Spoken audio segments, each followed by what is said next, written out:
He was an ordinary ranger who patrolled his section of the desert every day. But one day, his attention was drawn to a massive tree. There was something strange on its trunk, almost alive. Dot. As he got closer, he realized it wasn't just a nest dot. What he saw inside changed his life forever. Dot. Subscribe to the channel and make sure to comment where you're watching this video from. The first light of dawn spilled across the vast Namibian horizon, stretching like a faded watercolor across a land made of dust, rock, and silence. Ranger Jalen Brooks rose before the sun, as he did every morning. He lived by rhythm, not by alarm, by the call of the francolins, by the cooling of the air before dawn, by the way the world shifted from deep indigo to the color of fire. His station, a rusting field cabin built from sheet metal and timber, stood on a low rise near the edge of the Etosha fringe. Around him, the land was ancient, worn flat by time, where each shadow belonged to something alive and wary. Inside, the cabin smelled of dry dust and old oil. On the wall hung a faded topographic map, scarred by thumbtacks and pencil circles. One corner marked a square of emptiness. The northern sector, a stretch of scrubland the others had long avoided. Animals no longer passed through it. Even the vultures, with their savage patience, seemed to turn away mid-flight. Jalen had noticed that emptiness months ago when he began logging sightings for the season. Columns of numbers, timestamps, and coordinates told a story the eye could not ignore. One of silence growing where there should have been sound. He dressed slowly, the way men do when routine has replaced thought. Khaki shirt, sun-bleached trousers, worn leather boots, the wide-brimmed hat that had molded itself to his head over the years. His binoculars hung around his neck, their rubber eye cups cracked from years of use. He poured himself a tin cup of black coffee, its bitterness steadying his pulse. There was something calming about knowing that nothing in this landscape could be rushed. He walked outside and stood by the metal railing, scanning the plain. The morning air shimmered, still cool from the night. The scent of dry acacia pods hung in the air. A herd of springbok flickered in the distance, their white rumps flashing like tiny mirrors as they moved toward the eastern watering hole. Beyond them lay the horizon, flat, endless, and deceptive. Out here, distance lied. What looked an hour away could take half a day to reach. Jalen was a man of quiet discipline. He wrote in his field journal daily, kept his tools clean, and maintained the habit of speaking little even when company arrived. The wilderness had burned away everything unnecessary: words, impatience, vanity. What remained was a man attuned to patterns. To him, the bush was a language, one written in prints and shadows and the faintest differences of sound. He knew when a lioness had passed by the depth of a paw mark, when rain had fallen by the faint crust that formed on the sand. That morning, however, the land seemed off-tempo. He felt it in the hush between the bird calls, in the way the light trembled without warmth. The wind that usually carried the sweet dry scent of grass came from the north, heavy and metallic. He stood still for a long while, listening. Even silence, when you know it well enough, can make a sound. He turned toward his truck, an old Land Cruiser with the color of desert clay. It rattled and coughed when he started it, as if waking from a deep sleep. On the passenger seat sat his GPS, a canteen of water, his camera, and a faded notebook labeled Incident Reports, 2021 present. He always carried that book. Within it were notes of animal sightings, poaching tracks, and weather data, but also his private ledger of things that didn't make sense. A week earlier, he had recorded a strange observation. On the northeast ridge, a large patch of ground appeared darker in satellite view, ringed like a bruise. He suspected brush fire, but when he drove there, the soil was sterile, not burned, but as if something had leached it of life. No ants, no burrows, no grass tufts. The locals said the spirits slept there, but Jalen was not a man of superstition. Yet he couldn't shake the unease that settled in his stomach each time he thought of that place. He drove off just as the sun rose in full force. Heat bled quickly from the horizon, and soon the truck's interior turned into an oven. Dust trailed behind him like a fading ghost. He drove slowly, keeping his eyes on the road and the land around it. The silence persisted. Even the jackals, those tireless wanderers of the morning, were absent. Only the tires rolling over gravel filled the air. By mid-morning, he reached the dry riverbed that marked the start of the no-go zone. He parked under a low thorn tree and stepped out. His boots crunched on brittle earth. He took out his binoculars, scanning the expanse ahead. It looked empty. Nothing but scrub and pale grass, but something in the pattern of the light caught his attention. To the north, about 5 kilometers away, stood a lone tree, larger than the others, its canopy unusually dense. At first, he thought it was just shadow. Then he realized the crown was bulging downward, heavy, as if something enormous clung to its branches. It looked like a dark, sagging cloud caught in the thorns. Jalen adjusted the focus. The image sharpened, and what he saw made his throat tighten. It wasn't shadow. It was a mass of dry grass, sticks, and debris woven so thickly it nearly obscured the trunk. He had seen weaverbird nests before, ingenious communal structures that sometimes grew large enough to house hundreds, but never anything of that magnitude. This was a fortress, a city built by small minds with relentless persistence. The weight of it seemed impossible for the thin acacia branches to bear. He lowered the binoculars, staring at the horizon. For a moment, the idea of approaching it tugged at him like a lure, but another thought, older, colder, rose to meet it. That area wasn't just abandoned by animals. There had been reports years ago of unmarked construction sites and unexplained ground collapses. The park's oldest employees still whispered about an incident during the 70s, when a convoy of trucks vanished near that region. It was all rumor now, half forgotten under bureaucracy and time. But Jalen trusted the land more than paper records, and the land was uneasy. He decided to mark the coordinates and return the next morning. It was a professional instinct. Observe before you interfere. Still, as he jotted down the numbers in his notebook, he realized his hands had gone cold despite the heat. The air smelled faintly of iron, like blood on hot metal. Driving back toward his cabin, he passed the old watchtower where his late partner Daniel had once worked. The rusting structure rose against the sky like a skeleton, its ladder missing a few rungs. Daniel's death had been a quiet wound. A poacher's trap, hidden under dust, had taken his leg. Infection had done the rest. Jalen had found him too late. Ever since, he had made a private vow never to ignore the signs the land offered. The bush spoke, always. It was men who refused to listen. That night, the wind came again from the north. It rattled the tin walls of his cabin and carried with it the faintest hum, a vibration more felt than heard. Jalen sat by the window, his lamp burning low, staring out into the darkness. The tree haunted him, the strange weight hanging from it, the lifeless ring around its base. He opened his journal and began to write, his letters slow and deliberate. Observed anomaly at 22°07 S, 16°49. E. Structure possibly avian. Scale beyond known norms. Area acoustically dead.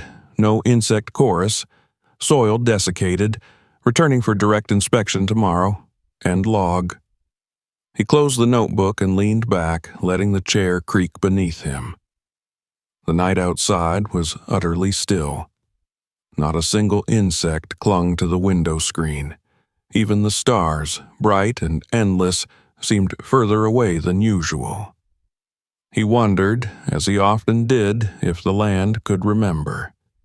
Perhaps the silence of that northern patch was not emptiness, but memory, something that had settled into the soil long ago and waited. When he finally lay down, he kept his boots by the door and the radio turned on low volume, listening to the static. It comforted him in a strange way, the faint human noise in a world that had none. Sleep came late, slow and heavy. Before dawn, he awoke to the call of a distant owl. The air was cold, and the wind had shifted again, this time almost whispering. He could taste dust on his tongue. Outside, the eastern horizon began to brighten. He packed his gear carefully: rope, camera, water, compass, a small medical kit, and his drone. He added a coil of climbing line, though he wasn't sure why, perhaps out of intuition. When the sun broke over the plain, he started the truck and drove toward the north, toward the tree that waited alone in the silence. As the road fell behind him, he glanced once in the rearview mirror. The cabin was shrinking into a dot, swallowed by light. Ahead lay a stretch of wilderness that had forgotten the sound of life. Somewhere within that expanse stood a tree too heavy for its own branches, carrying something unknown. The ranger pressed on, following a promise he could not yet name, into the place where silence ruled. And with each mile the air grew stiller, the colors duller, and the thin horizon began to shimmer like a mirage, as if the land itself was holding its breath. That was how his journey into the Forbidden Zone began. The day Ranger Jalen Brooks drove north toward the tree that would change the way he understood the wilderness forever. The road dissolved into gravel and dust long before the sun reached its full height.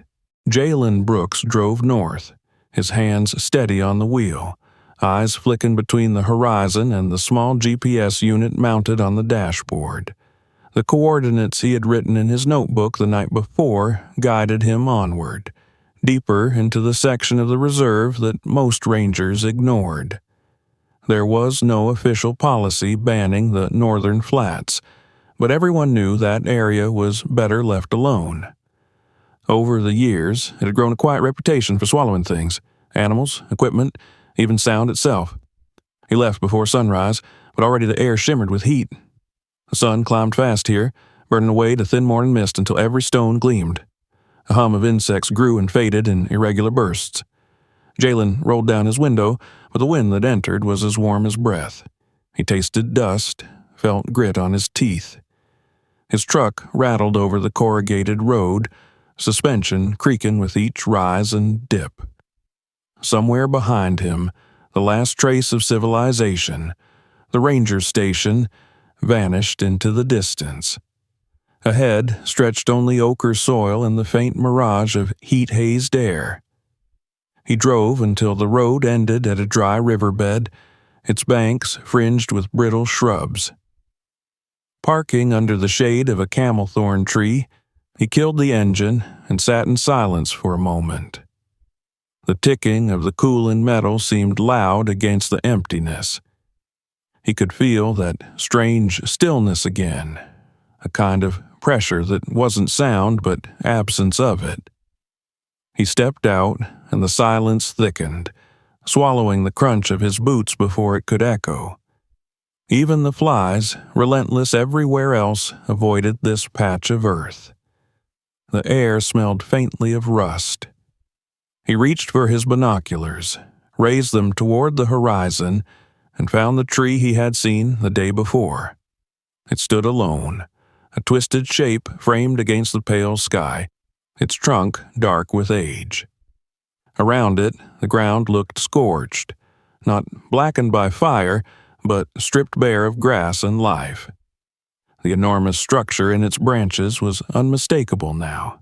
It bulged and sagged, a massive, woven mass of dry grass, sticks, and debris, glinting in places where the sun hit fragments of metal and plastic. It didn't look built by accident. It looked deliberate, layered over generations.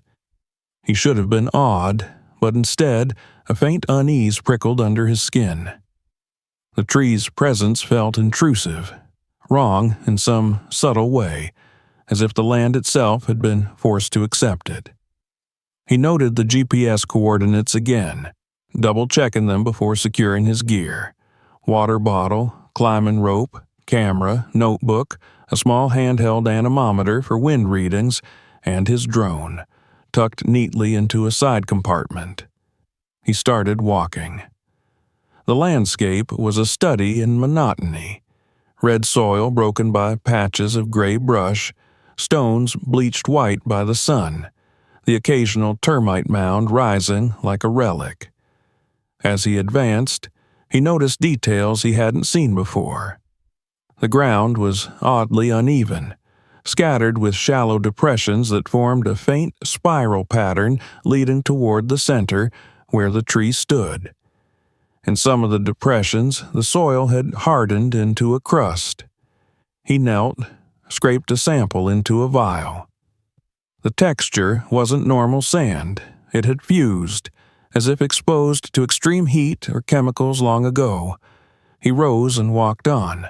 The closer he got, the heavier the air felt, as if the atmosphere thickened. Even breathing demanded effort. He scanned the sky. No birds. Usually, a tree of that size would attract life. Hornbills, doves, maybe even an owl's roost. But the branches were bare except for the colossal nest. It hung low in some places, touching the lower limbs like a curtain. The woven material shifted slightly in the wind, making a faint rasping sound. As he approached the perimeter, he noticed something else. Tracks. Not animal, not fresh, but human. A line of boot prints crossed the dry soil from the south and ended a few meters from the base of the tree. He crouched beside one, measuring it by eye. Size 10, perhaps. Deep impressions. Whoever had stood here carried weight or a heavy pack. There were two distinct patterns, meaning at least two people had been here recently. He followed them a short distance and found more signs. A cigarette butt, crushed and half buried in dust. A torn scrap of plastic packaging, the kind used for dried meat or jerky. The wind hadn't erased them yet, so the visit must have been within the last week. Jalen straightened slowly, scanning the open plain around him. Nothing moved. The light was sharp, hard-edged. He had the unpleasant sensation of being watched, though he knew there was no one in sight. The air carried no sound except the faint rattle of dry grass. He walked a slow circle around the tree, studying it from every angle. Up close, the nest's texture was even stranger. Interwoven layers of grass, straw, plastic ribbons, even strands of wire. It gleamed faintly, as if metallic threads ran through it. The structure was huge, easily the size of a small house, extending over half the canopy. The lower sections sagged, creating what looked like tunnels and pockets. Some hung so low they almost touched his shoulders. He reached out to touch a loose strand. The material was warm, almost unnaturally so, as if it retained heat from inside. When he let go, it vibrated faintly. He stepped back, uneasy. Circling to the northern side, he found something else. At the base of the trunk, the earth was marked by faint parallel lines, the kind made by dragon equipment. Near them, half buried in the dirt, was a small metal object glinting dully in the light. He knelt and brushed the dust away. It was a cartridge casing, flattened by weight, but unmistakable. He turned it over in his palm. A small caliber, probably .22. A shot had been fired here. He pocketed the casing and stood, wiping his hand on his pants. Whoever had come before him hadn't been studying birds. They had been hunting or testing something. He didn't like the implications. The local poachers used larger calibers for antelope. A .22 was for precision, small targets, or warning shots. Jalen took a few steps back to look at the tree again. The branches at the upper crown seemed to tremble, though the air was still. Perhaps wind at higher altitude, he thought, but the motion was rhythmic, not random. He raised his binoculars and focused on a small section near the center of the nest. The surface there seemed to pulse, a subtle expansion and contraction, like the rise and fall of breath. He blinked, adjusted the focus again, but the movement stopped. The image steadied into stillness. He lowered the binoculars, exhaled slowly. The heat was dizzying now, wrapping the land in shimmering layers. He drank from his canteen, the water tepid but refreshing. His instincts told him not to linger too long without first marking an escape route. He studied the surrounding terrain, choosing landmarks, a line of stones, a dry termite mound, the angle of the sun.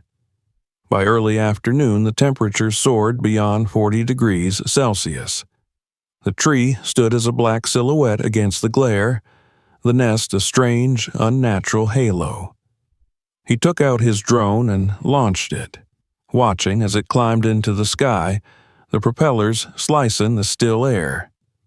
On the small screen, the landscape unfolded in muted colors. Tan earth, scattered shrubs, and in the center, the great tree casting an irregular shadow. He guided the drone higher and circled above the crown. From this height, the structure's complexity became clear. It wasn't one nest, but dozens, interlocked, fused together, forming a lattice of chambers and passageways. In the sun, metallic fragments winked like eyes. He recorded footage, zooming in on the darker regions near the trunk. Heat signatures flickered faintly there, small but distinct. The readings suggested that the interior of the structure was significantly cooler than the outside air, which made no sense. Natural nests didn't regulate temperature so precisely. He brought the drone down, heart beating faster. There was an intelligence to this architecture, or at least a purpose beyond instinct. Yet his training cautioned him. Nature often appeared intentional when it was merely efficient. Still, he could not ignore the sense that this was more than adaptation. It was design. As he packed his equipment, he caught another detail. Beneath a low-hanging fringe of the nest, the ground bore tiny, circular indentations, not footprints, but something smaller, patterned like a honeycomb pressed into the soil. They radiated outward before fading. He touched one gently with his fingertips. It was firm, almost baked into the ground. He photographed them, then glanced again at the tree. The shadows had lengthened. A low wind picked up, carrying the scent of dry minerals and something faintly organic, almost sweet. The sound that came from the branches was unlike the whisper of leaves. It was a soft, irregular rustle, as though many small bodies shifted deep within the nest. A sudden sense of trespass swept over him. The urge to retreat, to give the place its silence back, was almost physical. He stepped back slowly, eyes fixed on the tree, until he reached the small rise where his truck waited. The wind died again the moment he crossed a certain line, as if the boundary of the quiet zone had a mind of its own. He climbed into the cab and closed the door, breathing hard without realizing it. The air inside felt lighter. For several minutes he sat there, motionless, watching through the windshield. The tree didn't move, didn't change, yet he couldn't shake the impression that it was listening. When he finally started the engine, the sound of combustion startled him in the stillness. He turned the truck around and drove slowly south, leaving a thin trail of dust behind. The world seemed to wake up again with each kilometer. The chirp of insects returned, a pair of guinea fowl darted across the road, the ordinary life of the savannah resumed. But even as he reached the first familiar signs of normal terrain, he couldn't dispel the memory of that dead silence, of the massive, woven structure looming over the barren ground. It felt less like a nest and more like a monument, something built not merely to live in, but to remember. When the ranger station came into view, the sun was setting, staining the horizon a deep red. Jalen parked, shut off the engine, and sat for a long while without moving. The hum of cicadas surrounded him now, the world noisy again, as if to compensate for what he had left behind. He took out his notebook and began to write his field report, hands trembling slightly as he shaped the words. Second approach successful. Structure confirmed avian but exceeds known communal dimensions. Human presence detected. Tracks, spent cartridge. Internal activity recorded via drone. Area acoustically suppressed. No explanation consistent with known environmental patterns. Recommend further observation at dawn. He paused, tapping the pen against the page. His handwriting was steady, but something in the words unsettled him. He closed the book and looked out at the darkness gathering beyond the window. Somewhere out there, the tree waited in its circle of silence, holding its breath under a sky full of indifferent stars. When he lay down that night, he dreamed of woven walls closing over him, of air that grew thicker with every breath. And when he woke before dawn, heart pounding, he knew he would go back. He had seen enough to be afraid, but not enough to understand. The night after, Jalen's return from the northern flats brought no rest. The heat clung to his skin even in darkness, and each time he closed his eyes, he saw that massive tree looming out of the haze like something half alive, half constructed. He had dreamed of walking beneath it again, his boots sinking into dry soil that breathed faintly, pulsing like the skin of an animal. When he awoke before dawn, his shirt was damp with sweat, and the air inside the cabin hung still and heavy. The silence he had left behind at the tree seemed to have followed him home. He brewed coffee, as he always did, letting the metallic kettle whistle weakly over the gas flame. The familiar, bitter smell grounded him. Outside, the first light was soft and gray, spreading across the land with deceptive calm. The world beyond the window looked ordinary, the sweep of yellow grass, the silhouettes of thorn trees, the distant line of the hills, but he could not shake the sense that something had shifted. The morning no longer felt neutral, it felt watchful. He studied his field notes again. The phrases he had written the night before, acoustically suppressed, human presence detected, internal activity recorded, looked foreign now, as if written by someone else. He found himself rereading them, doubting his own observation, then growing angry at the thought of doubting what he knew he had seen. A structure that size, with heat differentials and rhythmic motion, could not be dismissed as ordinary bird behavior. And yet, what else could it be? By the time the sun cleared the horizon, he had made his decision. He packed his gear for a full-day survey, extra water, rope, spare batteries, 2 cameras, and the small notebook he never went without. He left the rifle in its case under the cot. He had learned years ago that fear armed with a weapon became something reckless. What he needed today was patience, not power. The drive back to the northern zone felt shorter than it had the previous morning. though perhaps it was because his focus had narrowed to a single point on the horizon. He knew the route now: the dry riverbed, the line of low dunes, the wind-twisted shrubs that marked the edge of the silence. As he approached the boundary, the hum of insects around his truck faded one by one, until the world slipped once again into that muffled quiet. The steering wheel vibrated faintly beneath his hands, but the sound of the engine seemed swallowed by the air. He parked in the same place beneath the same lonely thorn tree and stepped out. The heat was already rising, though it was not yet mid-morning. He stood for a moment beside the truck, eyes closed, listening. Nothing. The emptiness pressed at his eardrums until it almost rang. Then, faintly, he heard it, a low, steady sigh, as if the earth exhaled somewhere in the distance. He opened his eyes and looked towards the tree. It seemed larger than before. Perhaps the heat distorted his sense of scale, or perhaps he was simply seeing it with the full weight of knowing now.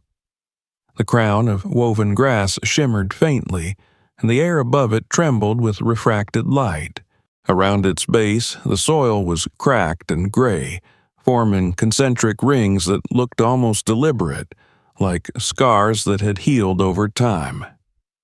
Jalen began walking toward it, one careful step after another. His boot sank slightly in the brittle crust. He felt a strange resistance in the ground beneath each footfall, as though something fibrous ran just below the surface.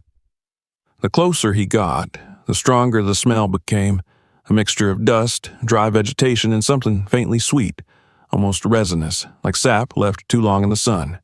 When he reached the tree, he set his pack down and circled slowly, taking photographs from different angles.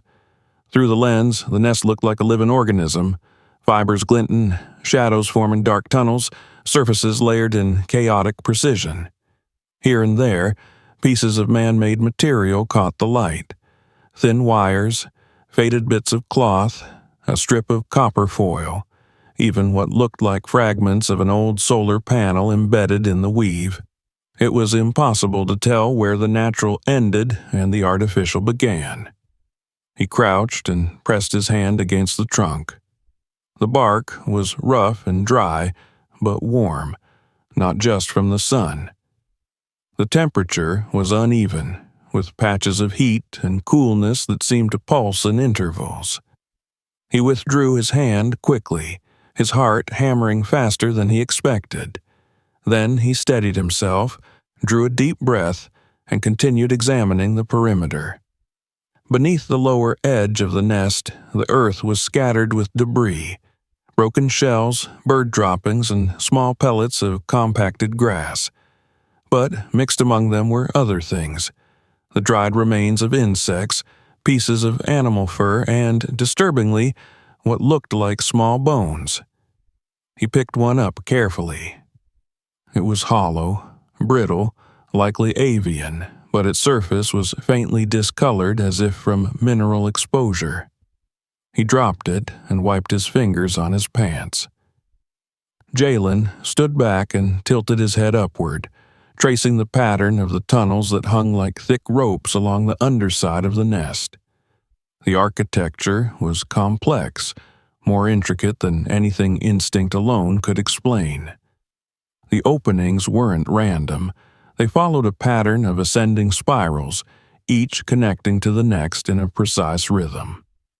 He wondered how many generations of birds had built this fortress, how long it had taken for nature to become indistinguishable from intention. He stepped closer, peering into one of the lower cavities. The interior was dark, but as his eyes adjusted, he could make out faint glimmers, like the reflections of tiny eyes, or perhaps the sheen of moisture. He moved back slowly, unwilling to disturb whatever might live inside. Yet he felt it again, that faint vibration beneath his feet, rhythmic and subtle, as though the tree itself possessed a heartbeat. He turned on his small environmental recorder and placed it at the base of the trunk. The device measured temperature, sound, and vibration over time. He wanted evidence, something tangible that could tell him whether this phenomenon was natural or something else entirely. Then he sat down in the shade, pulled out his notebook, and began to sketch. The stillness was absolute. Even his pencil made too much noise as it dragged across the paper. He paused, listening, and thought he heard a faint rustling overhead. He glanced up. The upper branches were trembling, though there was no wind. A shadow moved briefly across one of the openings in the nest. For an instant, he thought he saw a beak, long, thin, almost translucent, but when he blinked it was gone. He swallowed hard, feeling foolish for letting imagination play tricks on him. He had spent too many years in the field to be rattled by shadows. Yet, his body betrayed him. Sweat beaded on his forehead despite the heat he had long grown used to. He reminded himself of the fundamentals: document, observe, remain objective. The wilderness rewarded patience, not panic. Hours passed.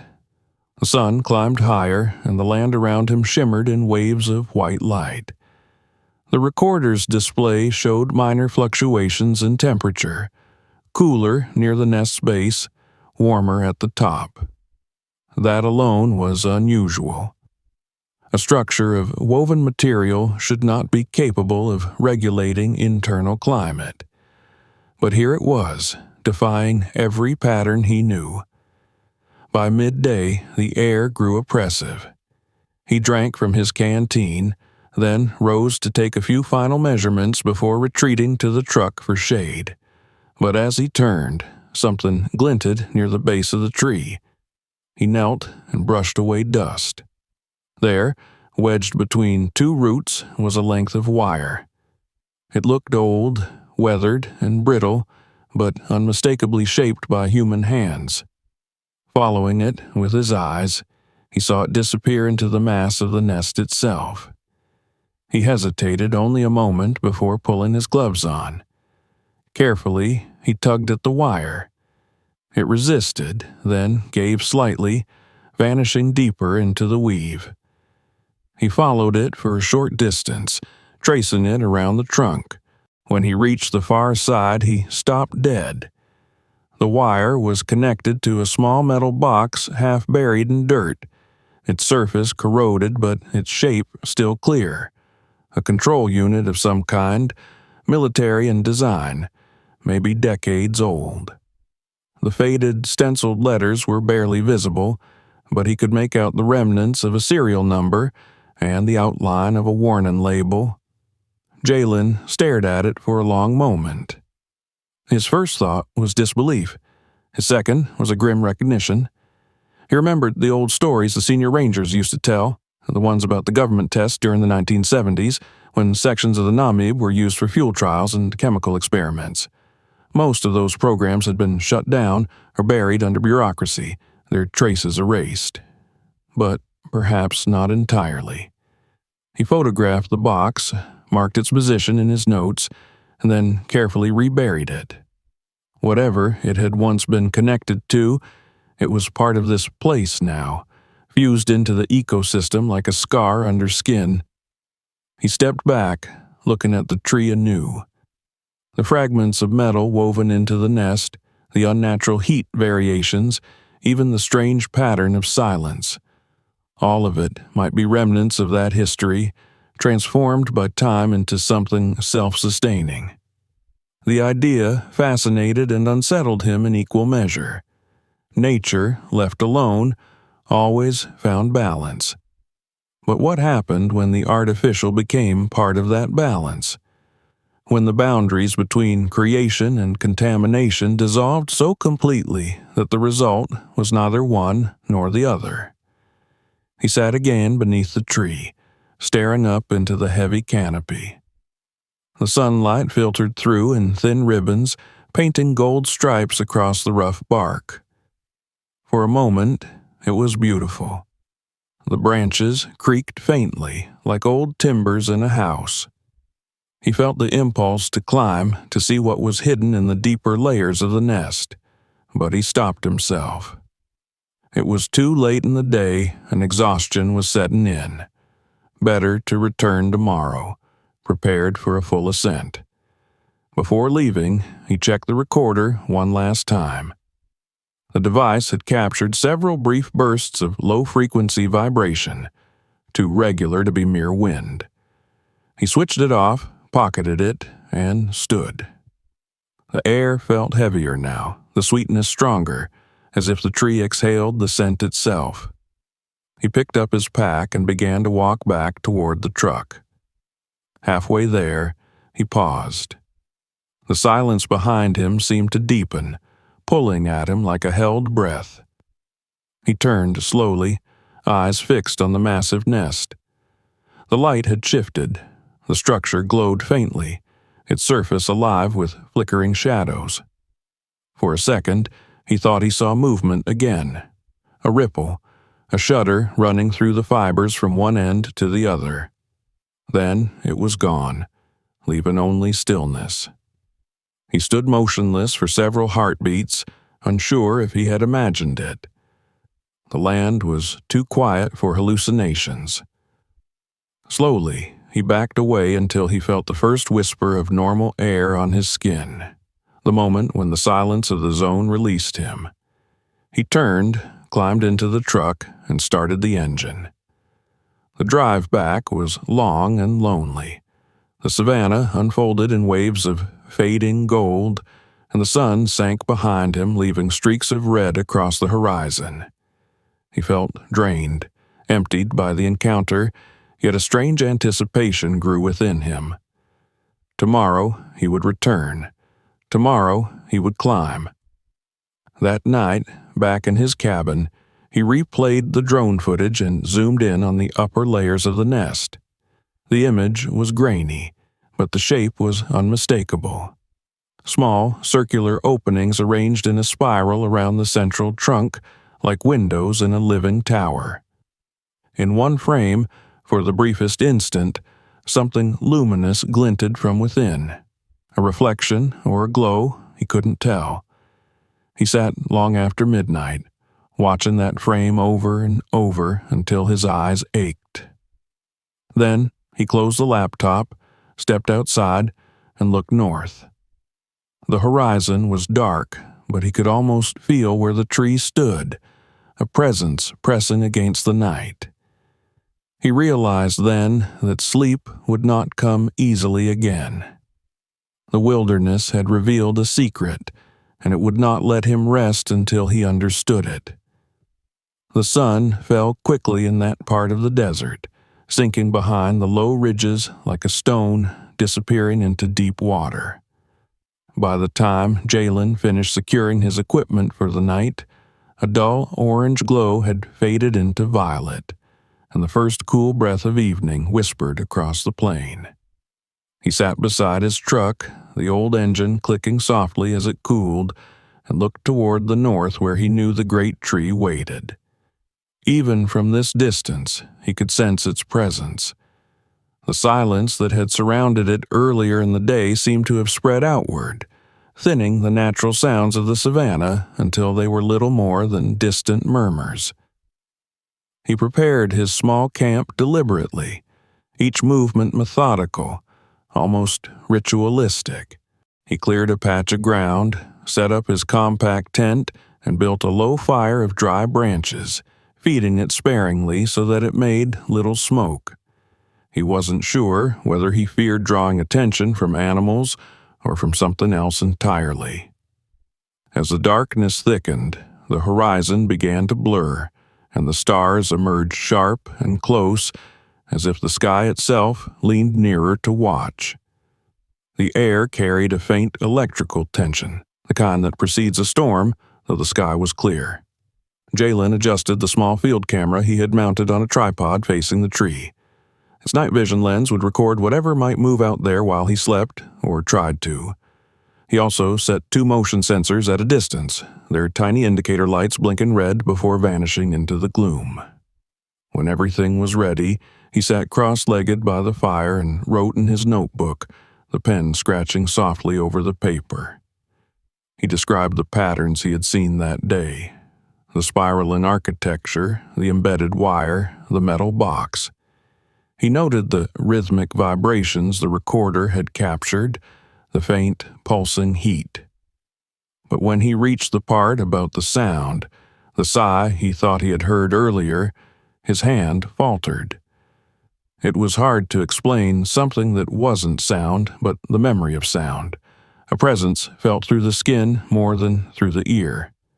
He paused, stared at the blank page, and finally wrote only one line: "The tree breathes."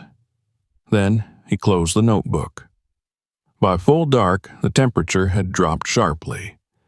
The fire gave off a dim halo of warmth, but beyond it the night pressed close and cold.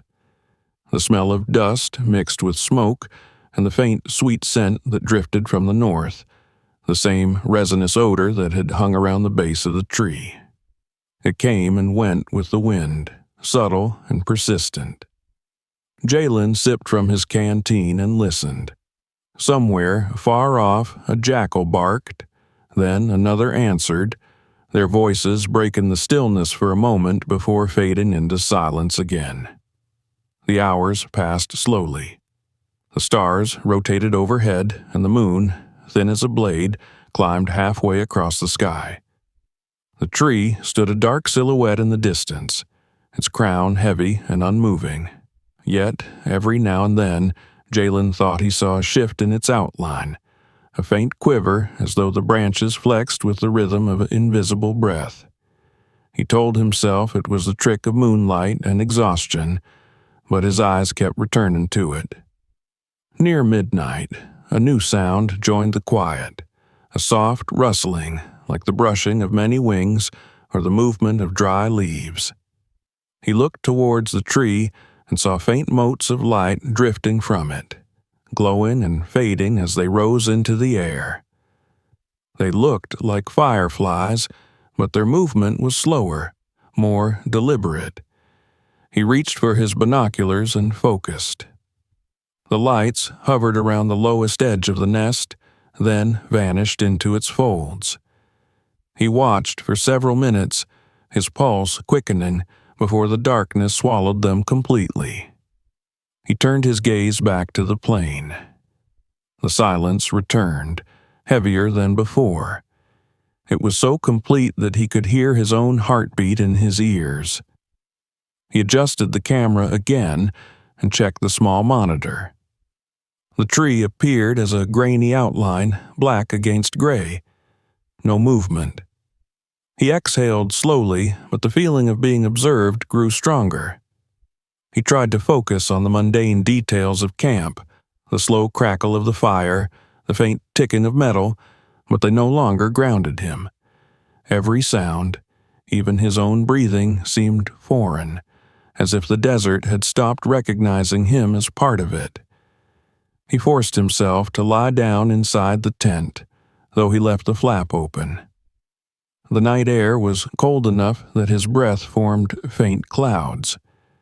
He closed his eyes and listened to the rhythm of his breathing, trying to match it to something steady. After a while, he must have drifted into a half-sleep, because the next thing he knew, he was awake again, heart pounding, with no memory of what had woken him. The fire had burned low, casting long, wavering shadows across the sand. The camera's monitor still glowed faintly near the edge of the tent.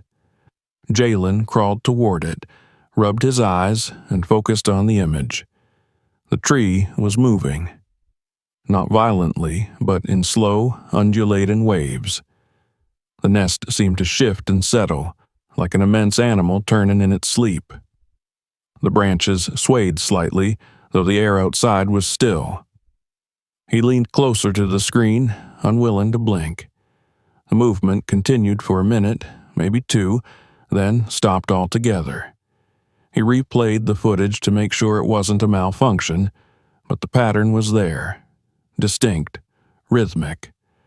Something within that structure was alive, or perhaps the structure itself was.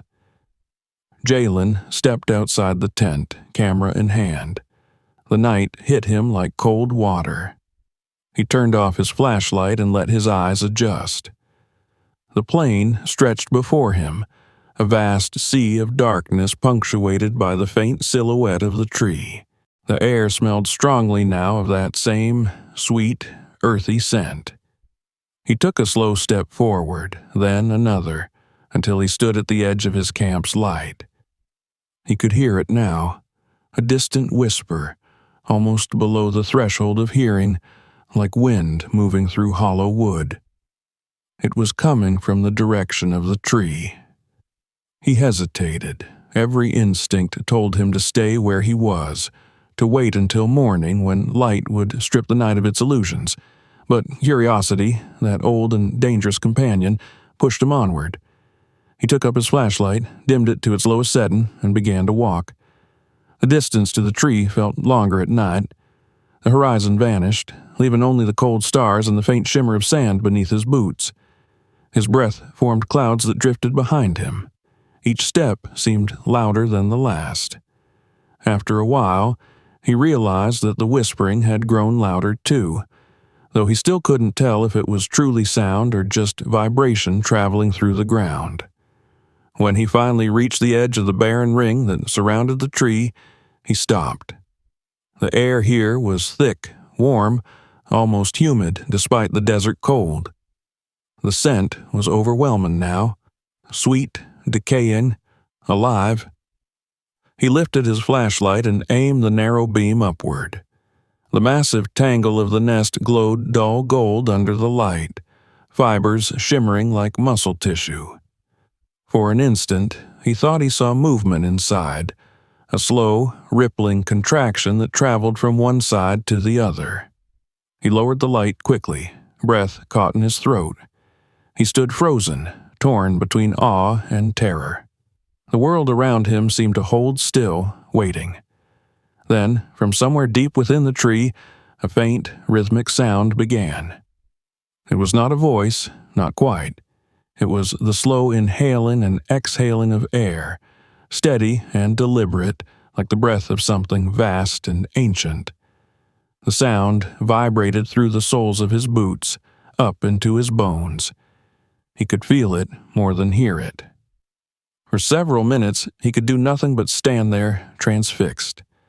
The tree was alive, alive in a way that defied every classification, every instinct. It was not just hosting life, it was life. Whether born of nature, mutation, or some forgotten human interference, it had become its own being. At last, a flicker of rational thought returned. He switched off the flashlight and stepped back slowly, one careful pace at a time, until the sound began to fade. He didn't turn his back until he reached the faint line where the silence ended and the world resumed its ordinary night noises, the distant cry of a jackal, the low chirping of insects. Only then did he allow himself to breathe deeply. Back at camp, his hands shook as he rewound the camera footage. The device had captured part of what he'd seen: the faint motion of the branches, the shifting of light within the nest, and the subtle distortion in the audio, a low-frequency hum that matched the rhythm he'd felt through the ground. He played it again and again, unable to look away. He recorded a brief voice note for his field log, though his voice trembled slightly. He described the phenomenon as best he could: temperature rise, acoustic anomalies, possible biothermal patterns. But even as he spoke, he knew no scientific language could express what he had witnessed. He ended the recording abruptly and switched off the device. The rest of the night passed without sleep. Each time he closed his eyes, he saw the tree moving in the darkness, its massive nest breathing like a lung. He thought about the wire he had found, the old control box buried near the roots. If some experiment had once taken place here, perhaps it had never truly ended. Perhaps nature had absorbed it, twisted it, and grown something new around its remains. When the first light of dawn broke, painting the sky in pale gray, he rose and doused the fire. The world looked fragile again, clean and almost innocent. The tree stood motionless in the distance, nothing more than a dark silhouette against the morning haze. If not for the evidence on his camera, he might have doubted everything. He packed his gear in silence, his thoughts heavy and unfocused. He knew he would return again. There was no choice now. Whatever the tree was, it was not done revealing itself. And he, whether out of duty or obsession, could not walk away. As he climbed into his truck and started the engine, the hum of machinery sounded strangely alive, echoing faintly, like that low, breathing pulse he had heard in the night. He drove south toward the ranger station, the morning sun climbing behind him, his shadow stretching long and thin across the sand. In the rearview mirror, the tree remained visible far longer than it should have, its crown glinting briefly before the light swallowed it. And for a fleeting moment, Jalen thought he saw it move again. Not a tremor of branches this time, but a slow, deliberate sway, as if it were watching him go. By the time Jalen reached the station that morning, the sun was already high, casting short, hard shadows across the yard. The air was still, as though the world held its breath. The old wooden gate creaked as he pushed it open, and the familiar sounds of the outpost, buzzing flies, the distant call of guinea fowl, the ticking of cooling metal, seemed curiously subdued. Everything felt a shade dimmer, as though the colors of the desert had drained overnight.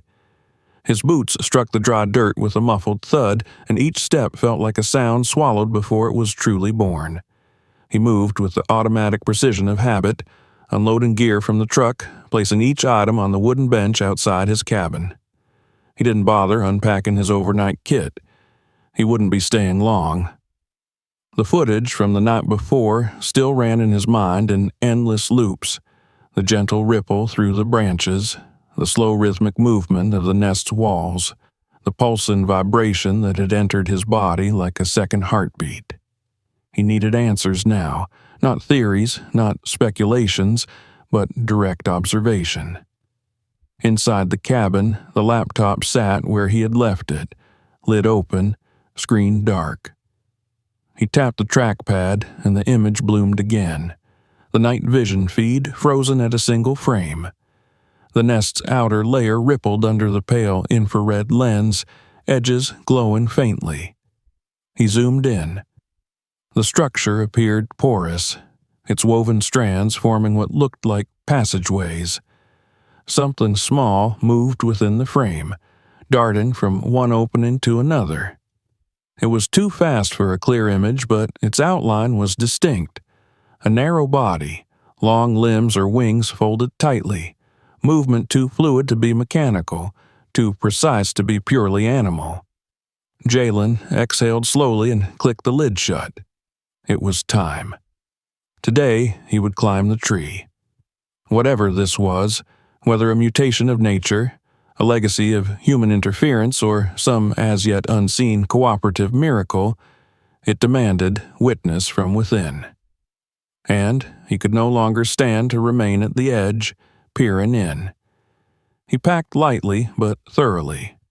Rope harness, climbing gloves, helmet, flashlight, spare batteries, his smallest recording device, and a pouch with labeled sample containers. He double-checked every knot and seam, then checked them again.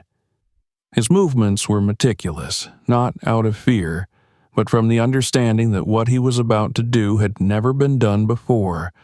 Not here, not with this. By midday, he was back at the edge of the silent zone. The insects had vanished again as he approached. The wind died down until not even the grass bent.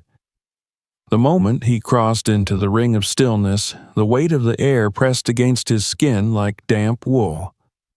The truck's engine stuttered as he turned it off, the silence swallowing the final sputter like a closing door.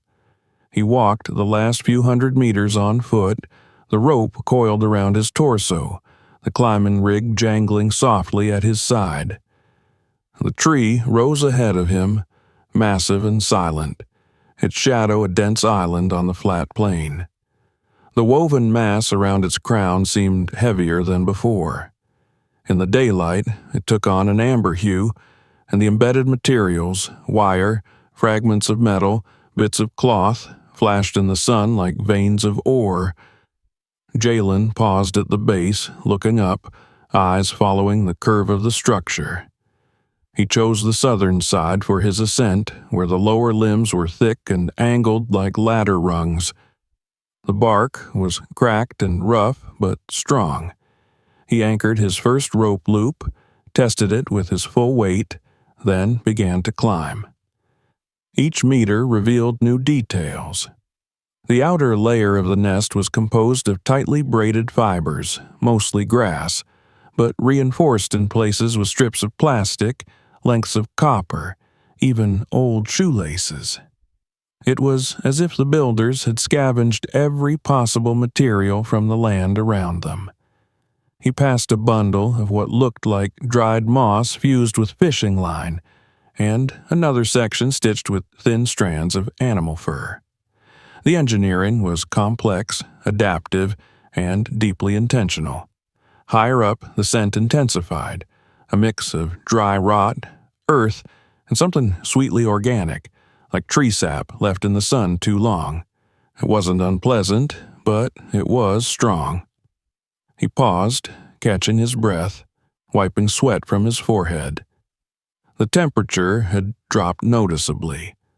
Though the sun beat down from above, the air around the nest was markedly cooler. He checked his portable thermometer, several degrees lower than ambient. The structure wasn't just insulating itself, it was regulating heat. He reached the first cavity about 6 meters up. It yawned open like a tunnel entrance, surrounded by a fringe of longer grasses. The inside was dark, but not pitch black. The walls glowed faintly from within, lit by scattered flecks of some reflective substance embedded in the weave. He switched on his headlamp and crawled in. The tunnel narrowed quickly, forcing him to slide on elbows and knees. The smell inside was richer, thicker. The air tasted of old wood and something else, damp like a riverbank after rain. As he moved forward, the interior opened into a chamber, roughly spherical, with a vaulted ceiling made entirely of interlocked grasses and flexible twigs. The light from his headlamp caught the glint of dozens of small, pale filaments crisscrossing the space like nerve fibers.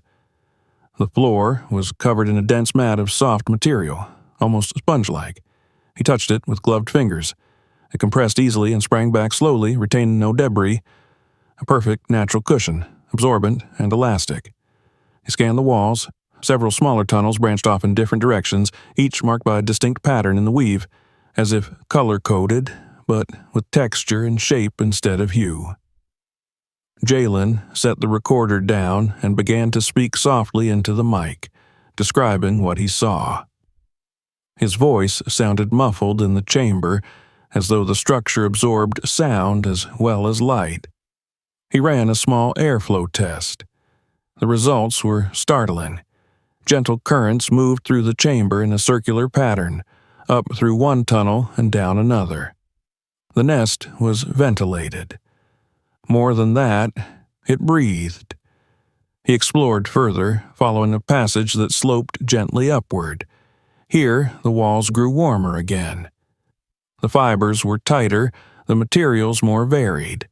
He found feathers, bits of bone, even a twisted shard of glass, woven in, not discarded. Each piece served a purpose, though he could not guess them all. The balance was too elegant for randomness. The next chamber was larger, domed like a cathedral, the ceiling lost in shadow. It was not empty.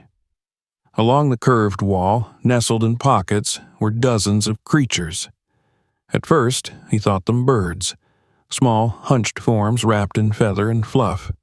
But as he watched, he realized they were not all of the same species. Some resembled rodents, others small lizards, a few insects the size of a child's thumb. All were still, breathing, yes, but barely. Their bodies twitched in unison at intervals as if sinking to a rhythm deeper than sleep. Jalen held his breath. He had seen hibernation patterns before, but this was different. These creatures weren't asleep in isolation. They were linked, tied together by something unseen. A communal state of rest, a shared biological frequency. He didn't know. He only knew that the air vibrated faintly in his lungs. He backed out slowly, careful not to disturb anything. As he moved down a new tunnel, he saw other chambers, each with its own configuration. Storage spaces, nesting areas, even what looked like refuse pits lined with a calcified shell. The design was not just complex. It was purposeful, modular, evolving. He stopped to rest in a smaller node where the ceiling dipped low. The walls pulsed faintly with light, the glow soft and golden. He closed his eyes for a moment, overwhelmed by the strange calmness of the place. Time slipped. When he opened them again, he wasn't sure how long he'd sat there. A distant vibration rippled through the walls. Not threatening, not loud, but unmistakable. A signal of some kind. Communication. The builders, whoever or whatever they were, had a system. Jalen knew then that this place had outgrown its origins. Whether born from birds, altered by environmental change, or seeded by past experiments, it had become something new. An ecosystem, yes, but more than that, a living structure with intent, with rules, with awareness. He turned to leave, retracing his path. As he moved, the tunnels seemed to adjust around him, fibers shifting slightly to accommodate his passage. The way was never blocked, yet never fully open. As if the structure acknowledged his presence and allowed it, this time. When he finally emerged into daylight, blinking against the sun, the silence outside felt sharper, like a blade across the skin. He unclipped his harness, lowered himself carefully, and stepped away from the trunk. The tree stood unchanged, silent, unmoving. Yet, as he looked back one final time before returning to his truck, he saw a small movement at the very top of the nest. A flutter, a brief tilt, like a curtain drawn back and replaced. It had seen him. He did not speak on the way back. The truck rumbled over the sand, each bump a steady rhythm that lulled his body but not his mind. Behind his eyes the nest still glowed. In his chest the pulse of its breath echoed faintly. That night he didn't write a report. He simply sat in silence, letting the memory settle. He had gone inside. He had seen. Nothing. Not in the books, not in the maps, not in all the years of walking the wild, could explain what waited in that tree. But it was real. It was alive. And it had invited him in. Jalen didn't sleep the night after returning from the nest. He lay on the cot in the narrow shadows of his cabin, staring at the slatted ceiling, the air around him unmoving, too thick for rest. Outside, the desert breathed with slow heat, but inside, time had gone still. The silence that had haunted the tree now echoed in his bones. He didn't feel afraid. What settled over him now was something older than fear, an awareness that what he had touched, what he had climbed into, was not just an outlier of nature or a scientific marvel. It was a wound buried in the landscape, a deep scar that pulsed with memory, The further he moved into it, the more he realized he was not just a visitor. He was now a witness. He rose at first light and made strong coffee, though it sat untouched on the table for hours. Instead, he stood at the window with his field notebook open in one hand, eyes fixed on the horizon. The pages were filled with scrawled details: fiber composition, tunnel depth, airflow dynamics, organism symbiosis. Each observation had the sharp edge of fact, but they lacked the thing he couldn't write: context. None of it explained why this place existed. None of it answered the question that had been growing in him since he first saw the shimmering crown of that tree from his drone. What had started it? The key, he knew, had to be hidden in history. And so, as the desert brightened around him and the wind began to stir fine dust through the yard, Jalen left his field notes behind and walked to the main storage building. The old ranger office, now mostly unused, sat behind the station, a low squat structure of cracked stone and warped timber. Its lock was rusted, and the hinges groaned like old bones as he pushed the door open. Inside, the air smelled of sun-cured paper, mildew, and disuse. Stacks of metal cabinets lined the walls, each drawer labeled with faded handwriting. There were records here that went back decades, even to the colonial era. He switched on the dusty overhead bulb, but it only flickered before dying. Light slanted in through the narrow window, falling across the dust-laced air in golden shafts. Jalen moved carefully through the room, following instinct as much as logic. He began with the wildlife archives, tracing through years of reports, herd migration logs, bird counts, seasonal die-offs.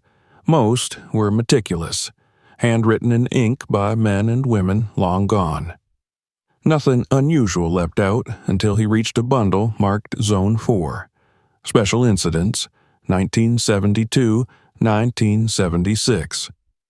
The paper was brittle, almost translucent, the ink faded but legible. There were maps, familiar outlines but with notes written in shorthand, marking wells and test points he had never seen. And there, amid a half-dozen dry memoranda, he found a single typed page that stopped his breath. It was marked Internal Memo, Department of Fuel and Materials Research, Field Deployment 3.2. The date was January 1973. The subject, Evaluation of Containment Viability, following non-explosive fuel dispersal test. The location coordinates, though imprecise, pointed to the very region where the tree now stood. Jalen read it twice, 3 times. The language was clinical, bloodless. It spoke of limited dispersal of polymeric aerosols, subsurface heat mapping inconsistent with terrain normatives, and anomalous vegetative overgrowth at site periphery. At the bottom, in a different hand, was a note scribbled diagonally across the page. Bird colonies increasing in structure complexity, observation pending. He stood still, paper in hand, the silence of the office pressing in. The implication was clear.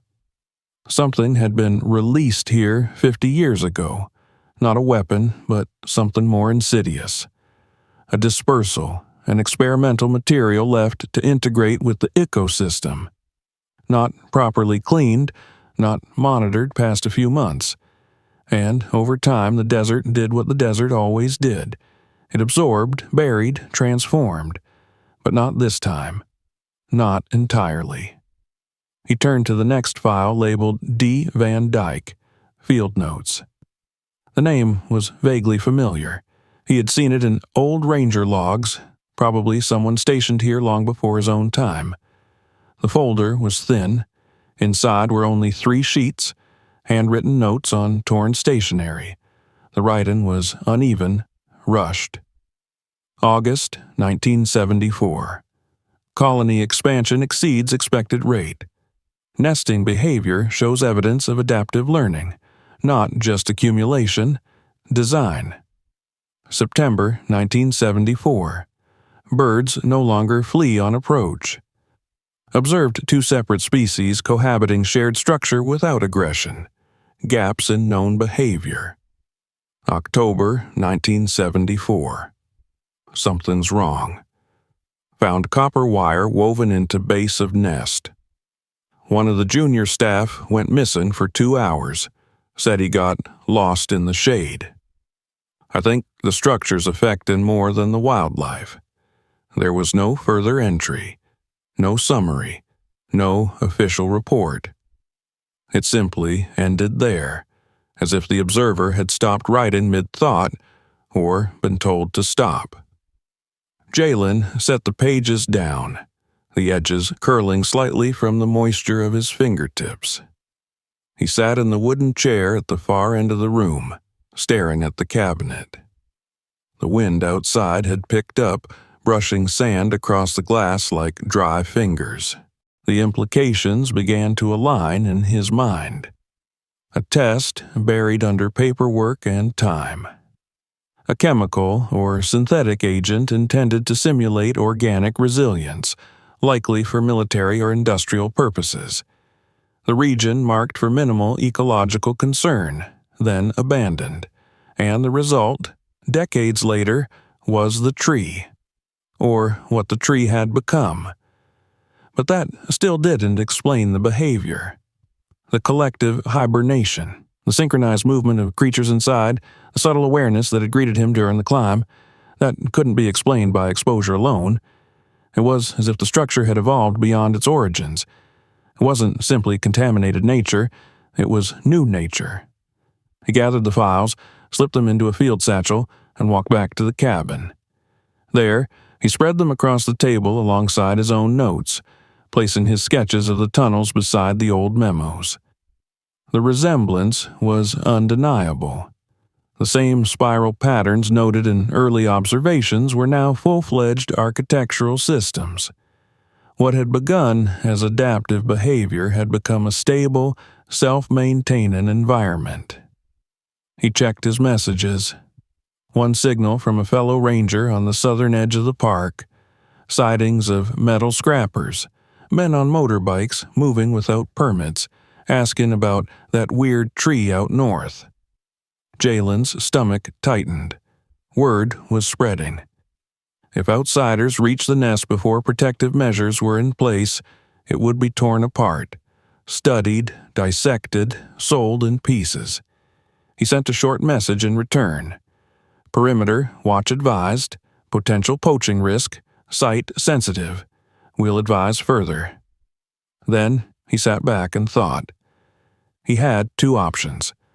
File the report with the regional authorities, initiate a full environmental alert, and risk attracting the very people he most feared.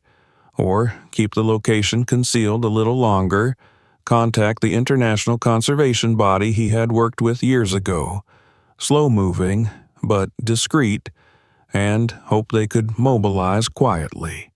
He chose the second. That evening, as the sun bled into the western hills, he composed the most careful message of his life. No coordinates, no photos, just a summary. Discovery of a unique biome, highly integrated, potentially the result of historical contamination. He framed it as urgent but unstable, too fragile for wide exposure, too important to ignore. He requested a specialist team under sealed advisory. Then, he encrypted the message and sent it through a secure satellite line he hadn't used in years. Afterward, he walked out to the edge of the yard. The wind had died down again. The desert stretched before him, blank and endless, but he no longer saw it as empty. The land held its secrets beneath the dust, beneath the bones of old men and buried documents. And now one of those secrets had surfaced, stitched into the branches of a tree too large to be ignored. He looked north. The tree wasn't visible from here, not with the light falling and the ridges rising between, but he could feel it, the way you feel the weight of something behind a closed door. He remembered the way the tunnel walls had shimmered with breath, the warmth that radiated in pulses, the subtle shifting that welcomed his steps. He had never felt more human than when he'd crawled through that strange cathedral of silence and light. Back inside, he cleared a space on his work table and began organizing everything into a single dossier. When he reached the page from Van Dyck, the final, desperate scrawl, he paused. There was a coffee stain across one corner, a blurred word he hadn't noticed before. He held it under the lamp. The word was interface. That was the term. Not just observation, not just integration. Interaction. He stared at it for a long time. The tree wasn't just alive. It was listening, maybe even learning. He leaned back in the chair, hands folded behind his head, and let his mind drift. Outside, the desert darkened into stillness. And somewhere beneath the surface of the earth, or the surface of bark and woven fiber, something stirred, as if acknowledging its name had been spoken again after too many years in silence. Dawn arrived in muted tones, the first light of the Namibian sun brushing the plains with pale gold. Jalen Brooks rose before it fully broke the horizon, moving quietly in the small cabin where shadows still clung to the corners. The night had been restless, filled with dreams of the nest, the tunnels, the rhythm of the breathing tree. He had hardly slept.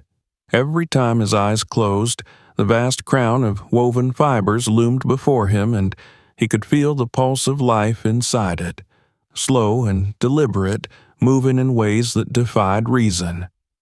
Now, in the cold clarity of morning, he knew he could no longer observe from the edge. He had to make a choice. He packed carefully, loading his harness, ropes, gloves, headlamp, spare batteries, and all the cameras into his field pack.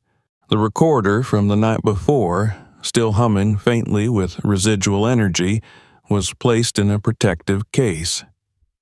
He double-checked the knots on his climbing rig, each loop and carabiner secured, tested again under his full weight. The choice to return and observe had never been without risk, but today the risk felt immediate. He knew that time was not his ally.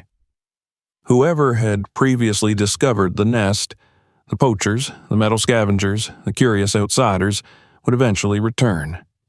He could see it in the tracks left near the perimeter, the faint echoes of movement in the sand, and in the faint shimmer of human presence reported by his colleagues at the southern boundary. Jalen stepped outside into the dawn, the wind stirring fine grains of sand, brushing against his face with cool insistence. The air carried the scent of the nest, the same sweet and earthy smell that had drawn him closer each day. It was heavier than usual, more insistent, like a warning he could feel in his chest. He paused at the edge of the flat, assessing the distance to the tree. The land stretched wide, the horizon broken only by low dunes and scattered thorn trees. The nest was not visible from this far, its mass hidden in the crown of the massive acacia, but he could sense its presence, an invisible weight against the calm desert. He began walking, the sand crunching faintly beneath his boots. Each step brought him deeper into the zone of silence. Birds were absent. Insects had vanished. Even the wind seemed to hesitate, leaving the plain strangely still. Jalen felt the familiar tension settle over him, the same tight coil in his chest that had grown with each visit to this place. He knew the land as he knew his own hands, and yet the presence here was different. The tree demanded respect, but also attention. Its rhythms were subtle, not threatening, but commanding in a way that set the pace of his own movements. He approached the base slowly, his gaze scanning every branch, every fringe of the woven mass. The nest glimmered faintly in the morning light, fibers shimmering gold and amber. Embedded materials, metallic threads, fragments of old plastic, copper wiring, caught the sun in short, sharp flashes. He knelt at the base, touching the bark where the first layers of weave began. The texture was rough, almost living beneath his gloves, and the warmth radiating from the lower sections of the nest confirmed what he had measured before. This structure maintained its own temperature, regulating heat and humidity with precision that no ordinary bird colony could achieve. Jalen began the ascent with deliberate care, testing each limb, each branch before committing his weight. The climb was strenuous, requiring him to balance and pull with slow, controlled movements. The fibers of the nest shifted slightly as he passed, accommodating him without resisting, yet always returning to their original form. He thought of the centuries-old acacias he had climbed in his youth, of the stability of their trunks and branches, and yet this felt different. The nest was alive, not just in the creatures it housed, but as a single, cohesive organism. It moved subtly in response to him adjusting, breathing, reacting. As he reached the first chamber, he paused to take measurements. The air was cooler here, denser, infused with the scent of decomposed plant material and faint mineral traces. The walls were intricate, strands interwoven with intent, forming passageways and pockets. Tiny creatures, barely visible, scuttled along the surfaces, moving in perfect synchronization. Jalen recognized the patterns immediately. Each movement served a function within the chamber, coordinated with the movements of others elsewhere in the nest. He could feel the rhythm in his own chest, as if the nest's pulse were synchronizing with his heartbeat. He moved deeper, following a tunnel that rose gently. The chamber expanded into a vault of woven fibers, ceiling high enough to stand upright. The structure was modular, each section distinct in size and function. He observed storage areas for plant material, nesting chambers for birds, and separate pockets for small mammals and reptiles. The engineering was sophisticated, adaptive, and completely naturalized. Nothing within the nest was wasted. Everything had a purpose. Jalen reached a junction where several tunnels converged. The airflow here was noticeable, circulating in a precise pattern that allowed heat to rise and escape while maintaining a stable climate within the main chambers. He paused to document everything, taking photographs and notes. His hands were steady, but his mind raced. This nest was not merely a structure. It was a self-sustaining ecosystem, a living entity shaped by forces both natural and human. The embedded wires and fragments of old experimental materials he had found previously were integrated seamlessly into the structure, as if the nest had absorbed them and learned to work with them. It was more than adaptation. It was intelligence manifest in form. A subtle vibration ran through the walls, perceptible through his gloves. It pulsed in a slow, steady rhythm like a heartbeat. Jalen froze, listening. The creatures within the nest paused their movements, responding to the pulse, shifting in unison. It was not a sound he could hear, but a resonance he could feel in his chest. The realization hit him fully. The nest was alive in a way that transcended individual species. It was an organism of many forms, a collective consciousness bound by structure, rhythm, and space. He continued, moving carefully through one of the side passages. Here, the temperature fluctuated slightly, warmer near the top, cooler near the base. Light filtered through the fibers in irregular patterns, creating shifting shadows that danced across the walls. Jalen realized that the nest was not just controlling airflow, it was modulating light and temperature simultaneously, creating microenvironments tailored to the needs of its occupants. the complexity was staggering. This was a living architecture, evolving over decades, shaped by instinct, opportunity, and necessity. He reached a chamber where the walls expanded into a dome. The floor was covered with soft, interwoven fibers that formed a natural mat, cushioning movement and absorbing impact. Small creatures were gathered here, moving in subtle, coordinated patterns. Birds, small mammals, insects, all operating in concert. Jalen observed their behavior, noting synchronization, feeding patterns, and spatial organization. It was unlike any natural colony he had studied. This was design, purpose, balance. Hours passed as he documented every detail, the sunlight filtering through the woven layers, highlighting the astonishing complexity. He measured temperature, humidity, airflow, and structural composition, taking samples only where absolutely necessary, careful not to disturb the equilibrium. The nest responded subtly to his presence, fibers shifting, small creatures moving away, the vibrations adjusting to accommodate him.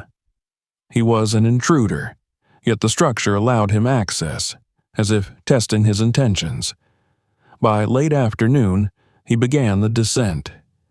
Each movement was deliberate, cautious, aware that the nest's pulse, subtle as it was, could sense disruption. As he neared the base, he stopped and touched the outer weave, feeling warmth and vibration ripple through his fingers. The nest had acknowledged him. It had allowed him to witness its interior, to understand a fraction of its complexity, and now it would return to its rhythm as he departed. Stepping back into the open air, Jalen inhaled deeply, the scent of the nest lingering in his nose. He paused, glancing up at the crown of the tree, the woven mass now glowing faintly in the golden late afternoon light.